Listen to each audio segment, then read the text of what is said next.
So why does a playwright write a play? Well, let's start with Shakespeare. Why did Shakespeare write plays? There's different reasons. There's the whole Hamlet theory, if you know what Hamlet means. There's all these different definitions of a Hamlet. But Shakespeare wrote a play called Hamlet. And they have these different theories. They also have different theories of who Shakespeare really actually was. When they found Shakespeare, the William Shakespeare, I guess you could say, he had no library. He probably, maybe he once had a library, maybe not. And maybe he got rid of it towards the end. But they didn't find him in the library, and they didn't find him with a library. It's kind of like the whodunit, Colonel Mustard finds Miss Green in the lobby with the wrench. We found Shakespeare with no library. I don't know if that makes sense. It's not necessarily stigmathia, but then we go to Aaron Sorkin. Why did he write A Few Good Men? Well, Wikipedia gives an answer. His sister, and this is quoting Wikipedia, was in the Navy, and there was a hazing incident. It was based on a true account of something that happened in the Navy. And then that's probably where he got some of the research and went forward and then made up the dialogue, and then he got A Few Good Men. So it's an important play. So there's a lot of other plays that Aaron Sorkin wrote beforehand, but he was also supposedly, and I didn't trace his steps. I did try to trace Sam Shepard's steps, but he was a New York guy. So he worked odd jobs in New York, tried to be an actor. He was a musical theater actor in college. And then he had a few odd jobs. He worked for a theater at a bar. And I think he had an opportunity because he found a typewriter. So he found a typewriter, and he started typing and found a joy in writing, and then went from there. And now he's a script doctor, which is similar to a spin doctor, but because Hollywood and Congress, or Hollywood and the White House, are pretty much kind of similar. Nowadays they are, especially. But anyway, I have friends that are playwrights that are dodging talking about the White House. But I have a really good friend that's a pretty amazing playwright, Paul. They're always Paul. They're always named Paul, like St. Paul. No, I had him as a friend on Facebook for a while. Facebook's a big thing. Paul. He wrote a play that went through Dallas, and I got to meet with him when I was working on work, like little scripts and things. The play was So Goes the Ghost of Mexico. He's writing about the cartel, similar to what Taylor Sheridan was writing about. And I went to Pascal High School, where Taylor Sheridan went. And Paul Olmos, he's a Los Angeles cat. He was at the Actor Studio when I was there. We shared some of the same teachers. And I went and saw the play in Dallas. It was very kind of Brechtian, and it had mixed views. Well, I don't know about the views. I didn't get to see the views or the reviews, but I liked it. I didn't think it was terribly entertaining, but neither would be a Brecht play. But he used some of the same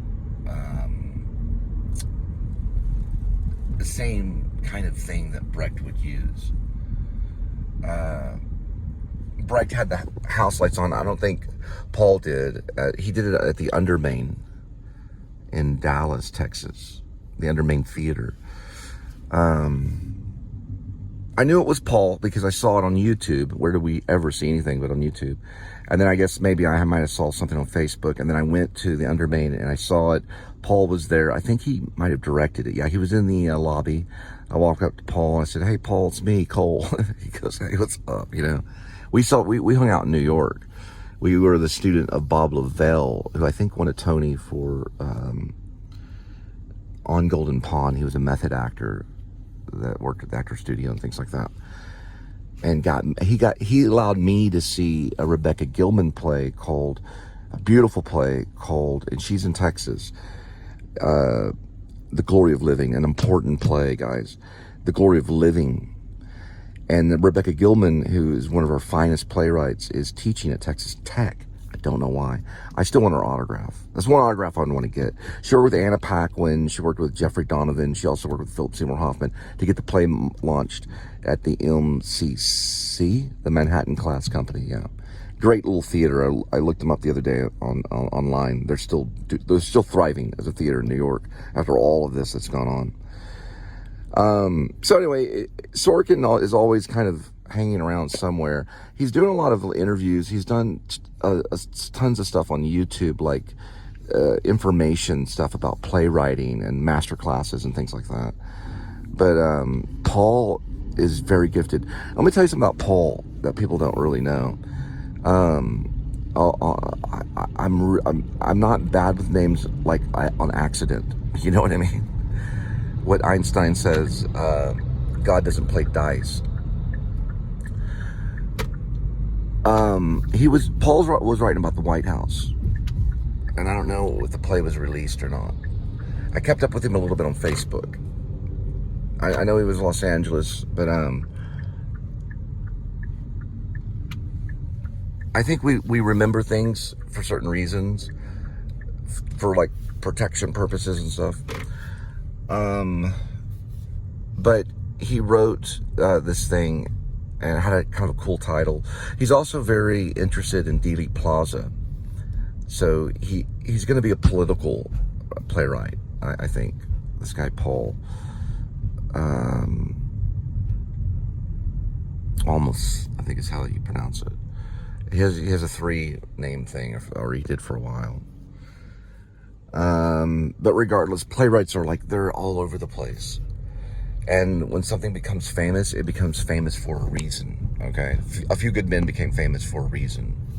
His name was Matthew Paul Olmos. Yeah, he did the play at the Undermain in Dallas, Undermain Theater.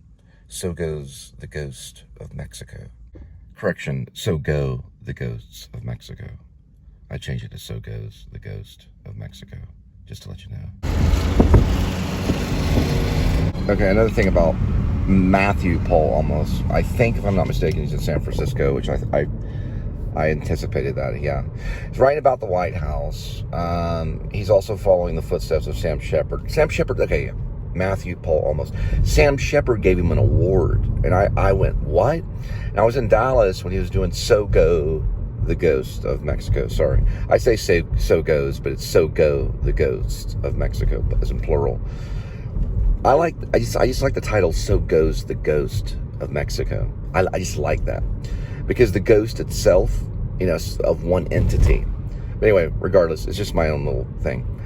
But I talked to him about the play. I think I had it's red. It's I call it a Cape Cod. It's cranberry juice and vodka. Yeah. Pretty sure I had that. I was doing mixed drinks at the time. But I liked it. I just thought of Bertolt Brecht is all I was thinking whenever I talked to Paul. And I said, well, hey, try this and this and that, and give him some directing ideas. You want to do that with a playwright, or just don't say anything at all. He had chips, and I think eventually there was an unfriending on Facebook, but there always is. He's in San Francisco. I'll friend him later, some other time. Who knows if his style's going to change or whatever. It all happens on every single playwright that's out there. He's always an interesting cat. He was always a playwright. So I was an actor, and then I was talking to him about poetic verse and all, in Bob Lavelle's acting class at Actor Studio Drama School.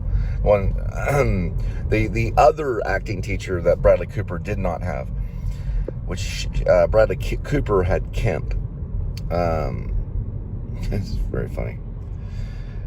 Anyway, what I'm trying to say is that one thing I do like about So Go the Ghost of Mexico is how the ghost that have been run off the road, how they're talking. That's just the power in that play.